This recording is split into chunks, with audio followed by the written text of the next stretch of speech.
What's up, everybody? It's the Red Baron 59 here, and I just got some pretty nice little surprise for you here in this one. It's a pretty funny little clip, and so I guess for today's commentary, what I chose to talk about is how the first week of college is going. Well, I guess it's the first. This will be the third, so I guess the third week. How everything is going in the first few weeks is what I should say. And so I'll be turning in my first paper tomorrow, and I will be moving on forward with some more tests. And I'm getting ready to turn in a second paper on Thursday, and here's that quad feed. And I just kind of wanted to touch on some of the things that were pretty interesting for me so far. So sometimes I very much enjoy the assignments that you get in college. And what we're writing about is the positive and negative effects of social media, and kind of making a case in point, an argumentative essay, with our position on social media, or even not necessarily even yours, just maybe the one you can argue the easiest. But for me, I think that in the end, a lot of times when you write things like that anything you're really familiar with, you're going to develop opinions of, and you may not always speak them out loud. But I think that when you're writing a paper, it does tend to come out on the paper what it is that you think about the topic that you're writing about. And as I've been going through writing it, I've been kind of reminded of some pretty influential events, in my opinion, of social media. And a lot of people tend to classify social media mostly just as Facebook, Twitter, Instagram, Vine, YouTube, any of that type of stuff. Some people may not even think of YouTube as social media, I would say, at least. And one thing, though, however, that I consider social media that maybe not everybody sees or agrees with me on this is online gaming.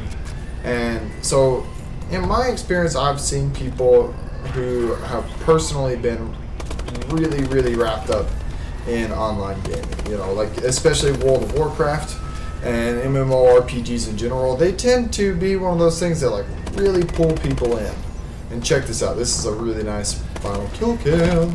And I think there's a lot of reasons for that, and for me, and I think for a lot of people, it's because it allows you to do something that you can't really do, right?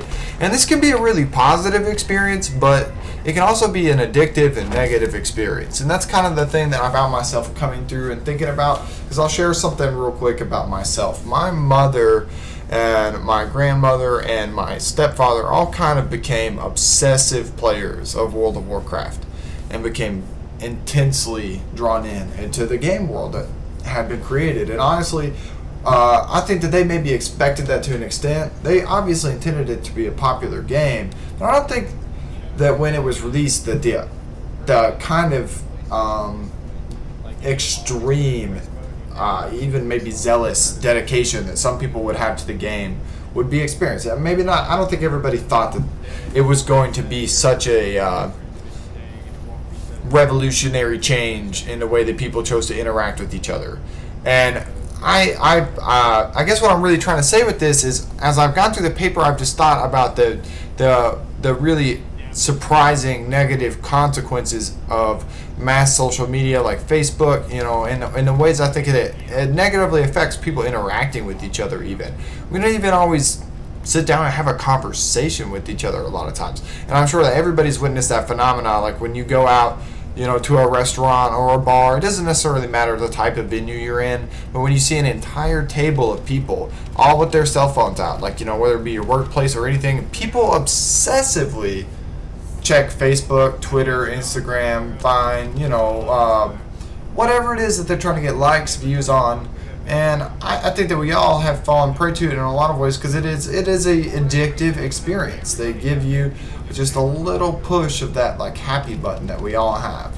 When you get a whole bunch of views, you feel more relevant as a person, I think. And it's in a small microcosmic way, but it's pretty amazing how quickly they can go from a positive experience to an obsessive negative experience, and oftentimes too a place where people choose to abuse each other in ways that maybe we didn't always predict. And so what I'm trying to say is, I think it's important that we all remember how to unplug sometimes, and I've been trying as I've gotten older. I think once you get into your mid-20s, you start to kind of evaluate what you're doing and what you've done and how far you've come in your life and what things you've given up and gained along the way. Because let's be honest. Like, for those of you that are still not 18 yet, there's a lot of things when you become an adult that you're gonna give up that you've had for probably most of your life.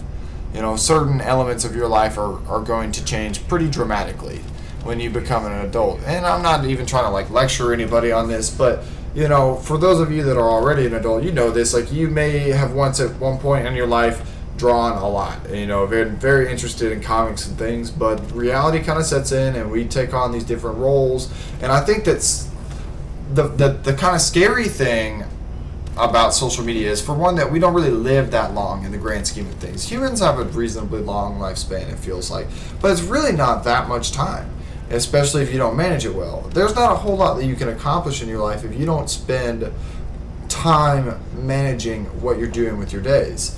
You know, and I think that it's amazing that the internet and social media, video games, etc., have become this incredible time-wasting tool with little to no long-term benefits to your life. And it is kind of a unique experience and something that is new in the world. And you know, understanding its long-term effects on ourselves, our minds, you know, everything about being human is still really not that well understood. And I personally feel that sometimes all of us fall victim to this, that we tend to obsess about whatever it is that we're doing, and it's a human issue in general. And so, you know, whatever way that we choose to outlet that particular habit of humans, obsessive behavior, if you will, and sometimes it's video games, sometimes it's, you know, it's Facebook or whatever, but the long story of what I'm trying to say is we if not mediated well, can really have some negative effects on our lives. And it did for me as a child, you know, with my parents obsessively playing World of Warcraft. And I've had to, you know, I've been really conscious of trying to always not play too many games, you know, to find time to enjoy things in my life and to actually visit the real world. And I just wonder, you know, what do you guys think about that particular idea? Do you think that video games can be addictive? Have you ever heard the term internet addiction? And if so, do you believe in it? Do you know anybody that you would feel like has experienced that? Because that's a subject for me, at least. It's pretty cool to write about in school and been pretty interesting, is the idea of what is too much when it comes to gaming and YouTube and Instagram and using these products. You know, where do you draw the boundary? How much time you're going to spend on it? And I don't know. It's cool to be back in school and learning things. And I just wonder, you know, what are you guys doing right now in college? If you're in college, leave me a comment about it. If you're, you know, even if you're in high school, are you doing something pretty interesting right now? Did you get a cool paper so far? Or anything that's really piquing your interest? And that's all I really have to say, guys. I hope you enjoyed the commentary, and I hope you enjoyed the gameplay. It's the Red Baron 59 signing off, and I will see you next time. Peace, and like, comment, or subscribe if you've never been here before and you like the video. See you next time.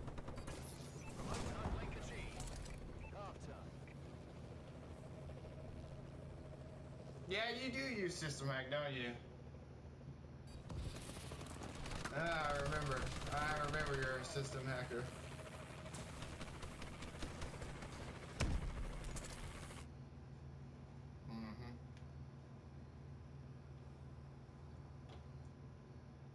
Uplink.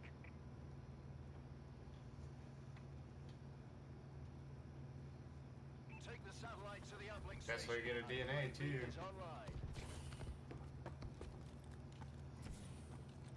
Friendly holds the satellite. Warbird decloak sequence activated. Warbird assistance requested. Friendly bombing run clearing the way.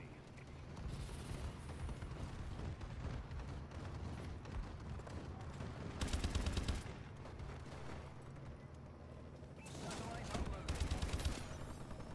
Try and protect you, Danny. Run. Oh, no. Friendly associated in action. Oh, I should have left. Oh, well, it wouldn't have mattered anyway. That's because we're whooping too much ass, Yanni. Satellite uploaded. System hack. Enemy hunts have been disabled. We have the satellite.